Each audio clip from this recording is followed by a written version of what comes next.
सब्जियों की बेलगाम कीमतों को ब्रेक लग गई। अक्सर सब्जियों के नर्ख 100 रुपए किलो से भी कम हो गए। अंडे 239 रुपए फी दर्जन फरोख्त हो रहे हैं। मजीद जानते हैं अपने नुमाइंदे जाहिद आबे से। जी जाहिद। जी बिल्कुल, आजकल का मौसम सब्जियों की पैदावार के लिए बेहतर ख्याल किया जाता है, जिसके असरात मार्केट में भी नजर आ रहे हैं। और सब्जियों की कीमतों में जो एक बेलगाम महंगाई नजर आ रही थी वो आजकल नहीं देखी जा रही और किसी हद तक मुनासिब सतह पर कीमतें देखी जा रही हैं। गो के उतार चढ़ाव कीमतों में जारी रहता है। इसी तरह आज आलू की कीमत में 2 रुपए फी किलो मजीद इजाफा हुआ है। ताहम इसकी सरकारी कीमत 62 रुपए और मार्केट में तकरीबन 70 से 80 रुपए फी किलो तक आलू बेचा जा रहा है। और शलजम की कीमत 30 रुपए फी किलो मुकर्रर हुई है और मार्केट में 40 से 50 रुपए फी किलो है। मटर की कीमत 80 रुपए फी किलो मुकर्रर हुई है और मार्केट में तकरीबन 100 रुपए फी किलो है।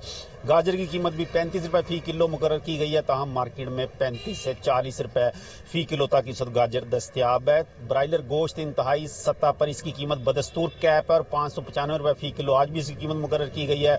और फार्मी अंडों के नर्ख 239 रुपए फी दर्जन पर ठहरे हुए हैं। मार्केट ज़राए के मुताबिक चूंकि मौसम अब मजीद शिद्दत आने का इम्कान नहीं है, जिसकी वजह से सब्जियों की कीमतों में आइंदा चंद रोज तक इसी किस्म का ठहराव रहने का इम्कान जाहिर किया जा रहा है।